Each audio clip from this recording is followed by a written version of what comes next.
Hello, Flosstube. I'm tired. I am tired. It has been over a month since I filmed. I'm killing myself to get this video in here before the drawing, the giveaway on Saturday. If you have no idea what I'm talking about, I work for a nonprofit called Advocates for Children. We cover an 11-county area in Northwest Georgia. I am the director of the CASA program, which trains up volunteers to advocate for kids in the foster care and court system, make sure that their best interest is being looked out for.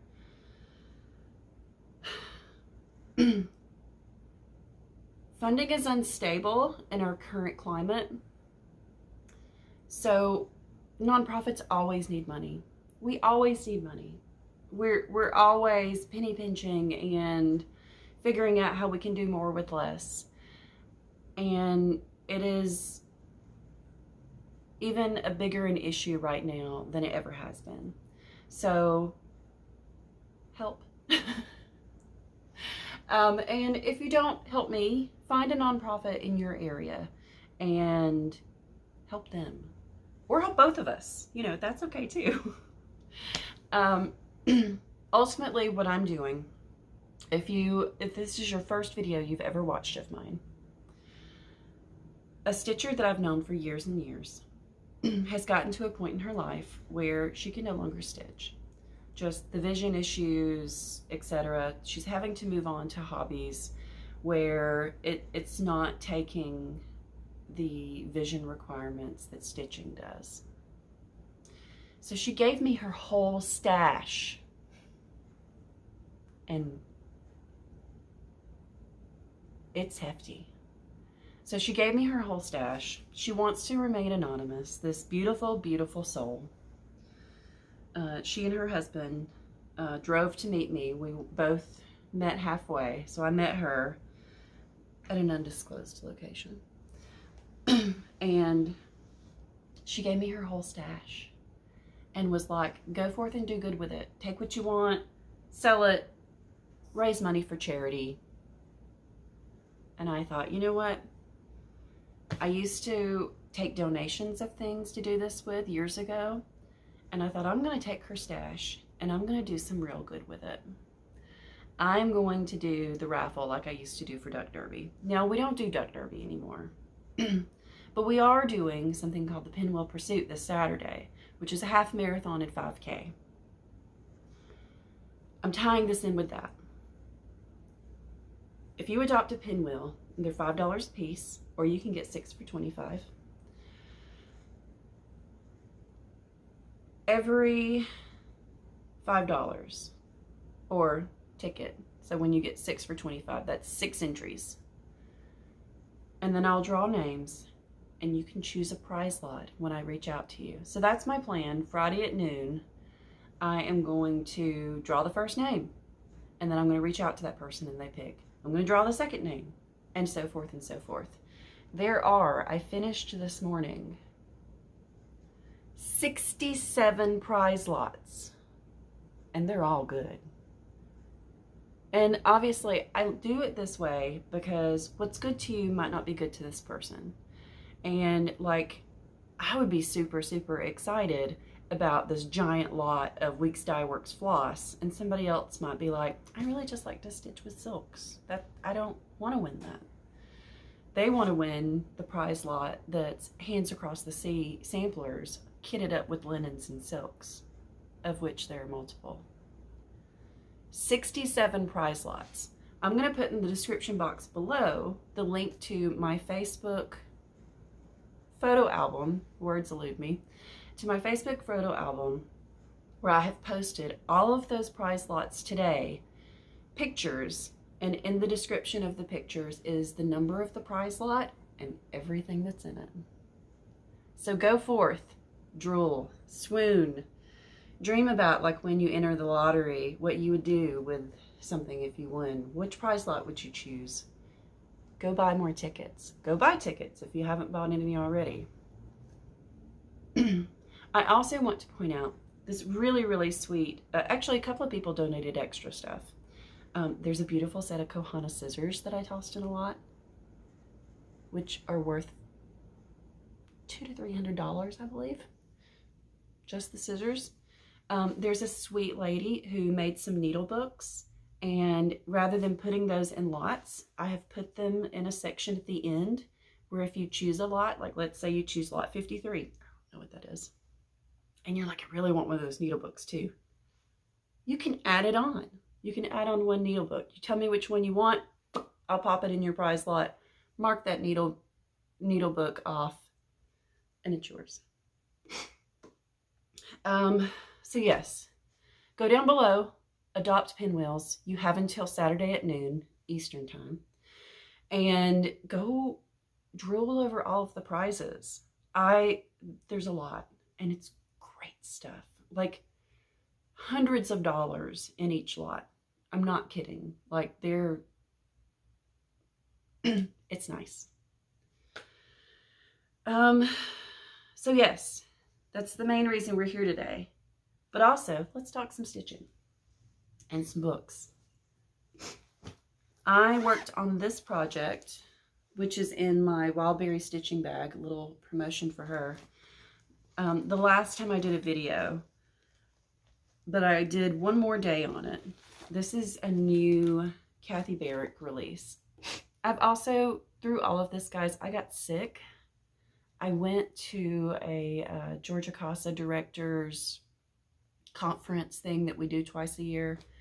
So I drove to that, and I came back, and I don't know if I got it from someone there or someone right after I got home, but like that incubation period really matched up, and I got sick. And I was home for 2 days when I should have been working on Pinwheel stuff, but it wasn't happening. So this beautiful, beautiful release from this year. I am doing this in DMC. If you want to know the colors that I changed, let me know. I will always share things. What I've done extra since last time is hard to see because it is the pale pink primarily. But yeah, it's really beautiful. I am doing this on a piece of, it's Seraphim linen, but don't hold me to it. Let's look. Yes, Seraphim Hand-Dyed Fabrics by Laurie.com. And this is a piece of Dead Sea Scroll. I don't know. It really looked similar to the model piece, which I thought was beautiful. Did I mention I'm tired? I'm tired. I've mentioned before to you guys too, I've gone to all these trainings over the years, and it's really like illuminated some things for me as far as how my brain works and who I am as a person. And I've pretty much decided I'm on the spectrum. And part of that means just, they call it autistic burnout, but like you need more rest than most people. Like you go and you mask, just like I do in these videos, honestly. Like you become this like upbeat person that does your job and everybody likes, and then like you get home and you just like peel that off and you're like just exhausted. You just people, work. Be what you need to be for this group, and be what you need to be at court, and be what you need to be in this meeting, and like you've learned to do, to adapt. And I'm just tired. Anyway, next project. Is this? Yes. So I pulled this out for Dark 13 in April. And this is Cloud's Factory Haunted House. And I am doing a lot of alterations on this. I miss being able to breathe. This is the chart. You can download it from their website. I think they have an Etsy I'm doing this, but also, as you can see, I just went through my stash in every single color instead of doing a DMC or Anchor. I pulled a fun overdye that I already had in stash, and I'm just making this fun. I'm also making it a little less cutesy, like I'm not doing like the round bubbly headed people and stuff that is always in Cloud's Factory. I'm just not doing this.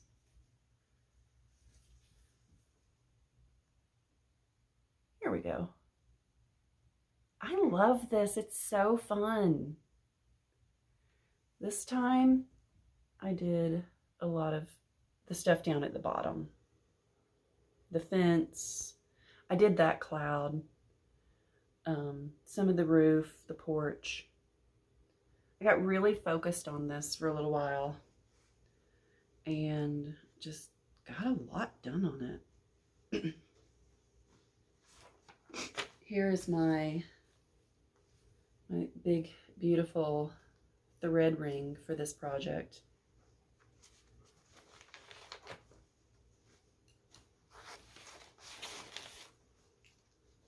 This will probably be a shorter video today.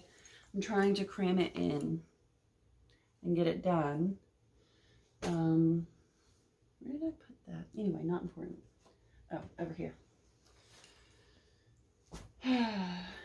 I have been working on Raleigh Harbor a lot. So when I went for that trip with the Georgia CASA directors, we do the spring trip to St. Simon's Island, which is just off the coast of Georgia outside of Brunswick. So it's a long drive, but that's where we do that one every year. And it's fair for the people, all the directors in South Georgia, and then we do the other one up further north. But being at the ocean made me think of Raleigh Harbor. So I pulled this one out. This is a lesser known Kathy Barrick piece. A lot of Kathy Barrick this time. But I know I'm not the only one that feels this way. But Kathy Barrick, Marty Barrick, Carriage House Samplings, they're comfort stitching. Because you get those blocks of color and it just feels rich and soothing, and you can just kind of turn your brain off. It's nice. But anyway, so I did everything from here over so far this month. I didn't switch back to something dark for Dark 13, which was day before yesterday, but I did just work on black stitching. I didn't want to take this out of my Q-snap. I didn't want to move away from it. I was tired, I was cranky, and just the brain function that it would have taken to choose something else wasn't happening. So I just left this and kept working on it, and it's comforting. Love this one. I'm doing this on a piece of, what am I doing this on? I'm realizing as I'm doing this, I don't know. It's a silk weaver, which means it's hard to get, so there's that. There are many silk weaver fabrics in my giveaway though. So if you want silk weaver fabrics and you don't want to deal with silk weaver to get them, hint, hint, nudge, nudge. I'm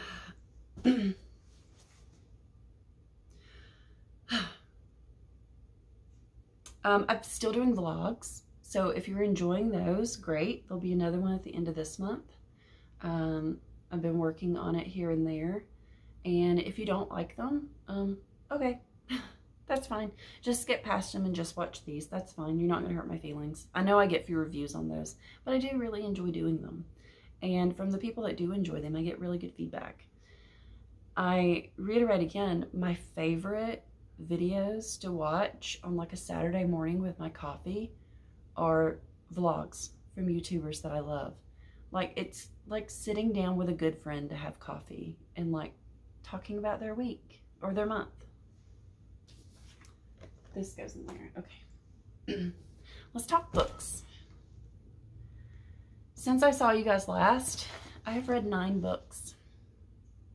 I only physically have 3 of them here with me. Some were audiobooks where I drove to South Georgia and back, so that got a lot of things knocked off my plate. And some, one I got from the library, I've already had to return it, and a couple were so good that I've lent them to other people, which I feel really weird about, but I think my mom has, yes, my mom has them, so it's fine. One of them is for a book club at work, so it's actually sitting on my desk at work right now where I left it in case somebody else wants to read it before we have book club. Okay, book 1. I was reading this last time. Sorry. I was reading this last time. This is a dystopian fiction.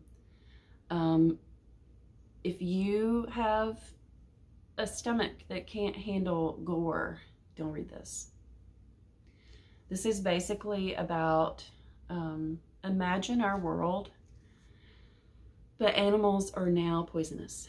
Like a virus spread through the animal population and we can't eat them. In fact, if they bite us or scratch us, we will also die. We will be infected. So people have had to put down their pets. And instead of becoming vegetarians, guess what we did? We eat people now. There are people that we just raise and process for meat. Yeah, it's a messed up book. But I felt it was an important book for me to read because to me, what I got out of this is how easily that a population of people or the world can be convinced that something is okay just because everyone says it is. Like, we just turn into lemmings and go, well, you know what? This is what we got to do now. No, it's not. That's why I liked this book. The next book that I read, my mom has it. You guys told me to read this. It was recommended so much when I got back into reading. And you're right, I loved it. This book is so good. It's so good. This is Wayward by Amelia Hart.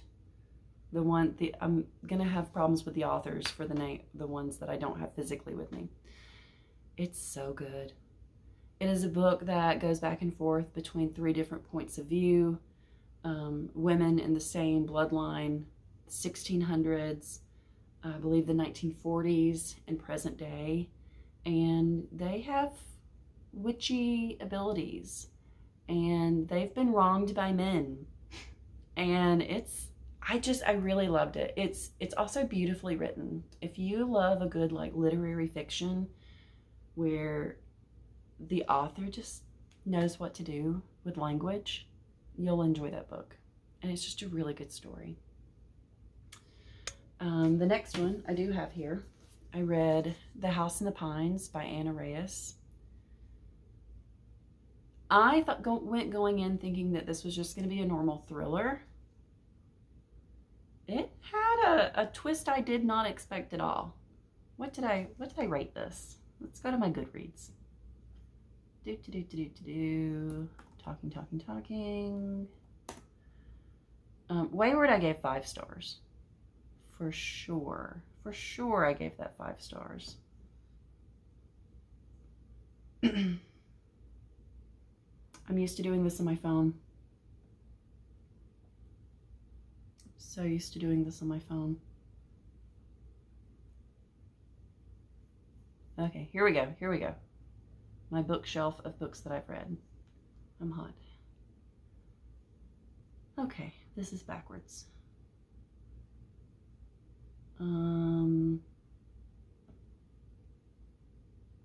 Here we go. This, I gave 3 stars. That's pretty accurate. I'm not sad that I read it, but it was fine. Yeah, it was fine. I don't want to ruin anything. The twist was fun. The author is, and the main character, I believe, are part Guatemalan. Her father was from Guatemala, so like you got a little bit of cultural insight, which I found very interesting. And it was a good book. It was a good book. But I reserve my 4 and 5 stars for good books. Let's see. The next thing I read, Our Wives Under the Sea by Julia Armfield. I got this from my local library. And speaking of books that are beautifully written, just this author's way with words, but also this is a weird book. It's on the front, it says like a different kind of love story or something like that, and it is a love story. It's a sapphic romance. These 2 women who are married. One of them is an underwater researcher, and she's supposed to go on this underwater dive with a crew in a submarine and be gone for like 3 weeks. Well, that turns into months.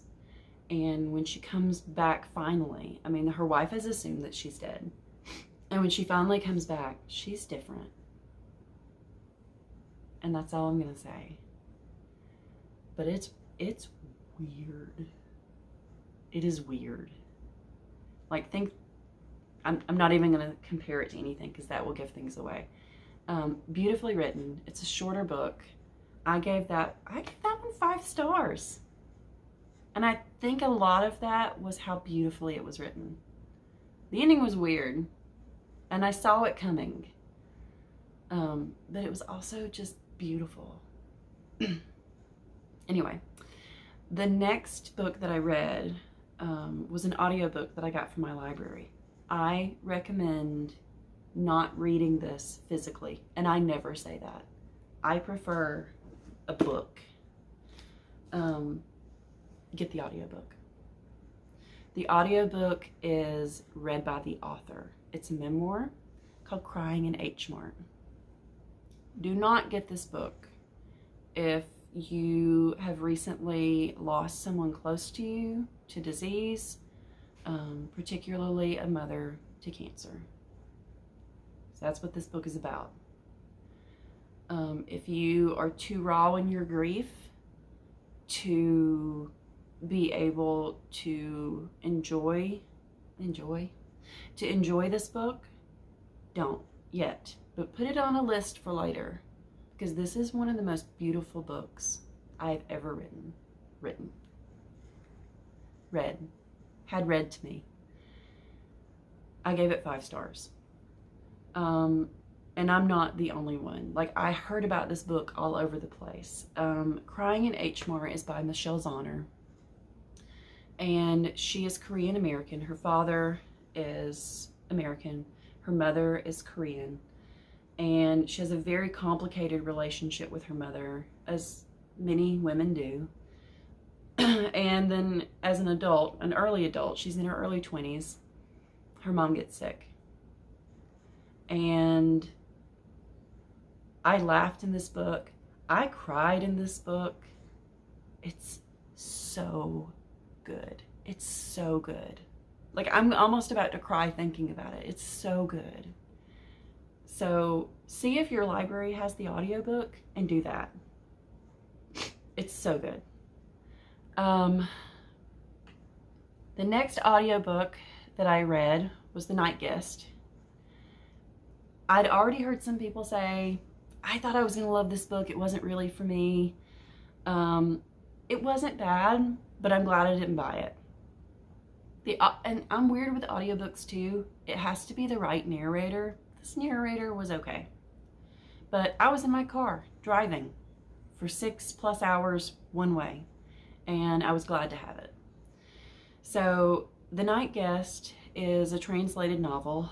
I believe the author is Icelandic. I could be wrong. Don't quote me on that. But her name is, geez, I'm not even going to say it. It's on the cover. The Night Guest is about a woman who just is tired all the time. And she's so tired all the time. She goes to see a doctor about it. And she's like, you know, I'm taking care of myself. I'm doing all of these things, and I'm still tired. There's got to be something physically wrong with me. And like all of her labs, everything is fine. And so her doctor tells her maybe to get some exercise, that maybe that will make her feel better. So she gets a pedometer, and she forgets to take it off one night. And then when she wakes up the next morning, she's walked like, I forget if it was like 40 or 60,000 steps at night.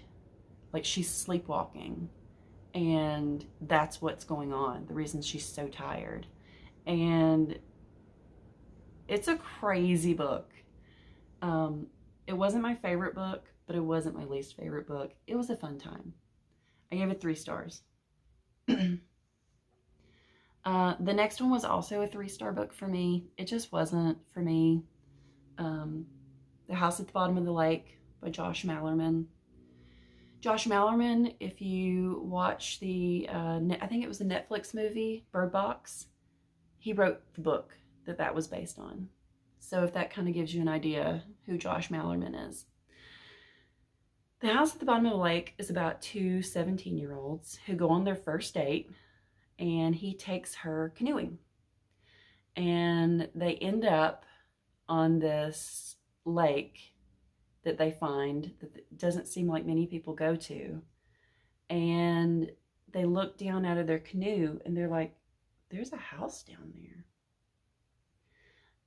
So the book is all about them exploring this house, this underwater house, and all the crazy things.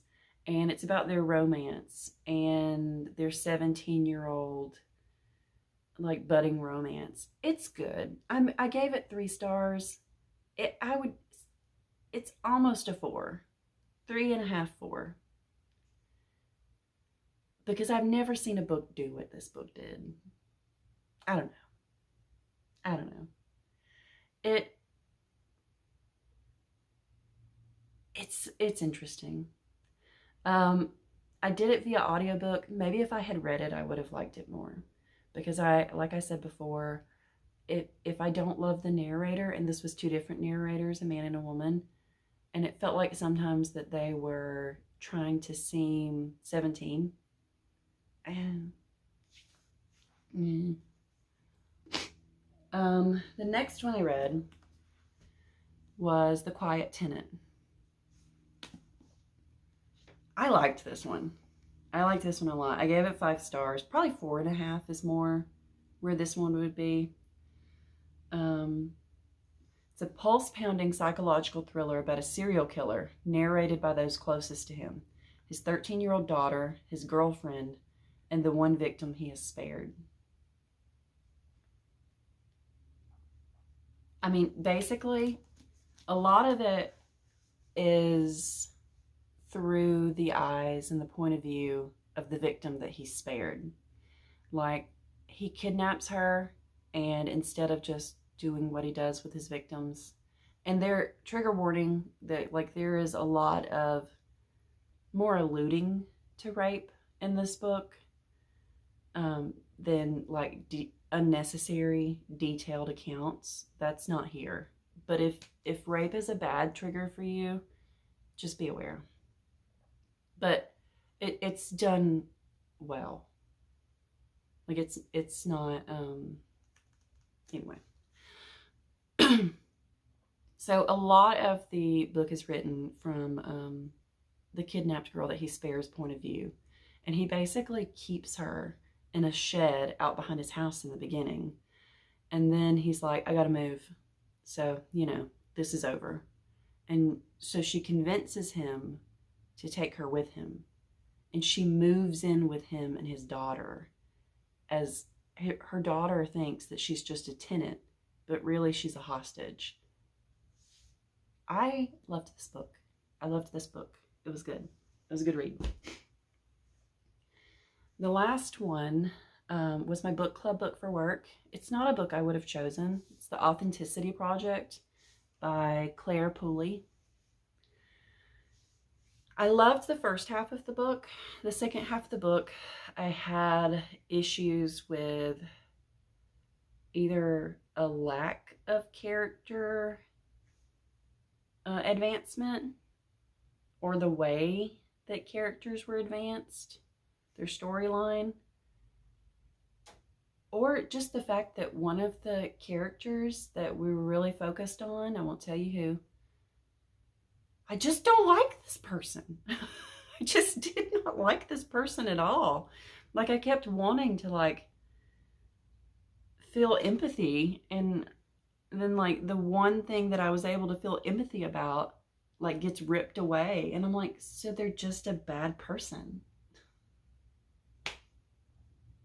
But I mean, the Authenticity Project, maybe being a bad person is their authentic self. I don't know. Anyway, I gotta wrap this up. I'm doing this on my lunch break. I have to go to court. So thanks so much for watching. As usual, I will try to be back earlier in the month of June and show you where I've gotten with stitching, share some other things. You'll see a vlog between now and then. But go, in the next couple of days, you have 24 hours. No, 48 hours. You have 48 hours from the time that I'm recording this to go adopt Pinwheels. This will probably not go up to this evening because like I said, I've got to go to court.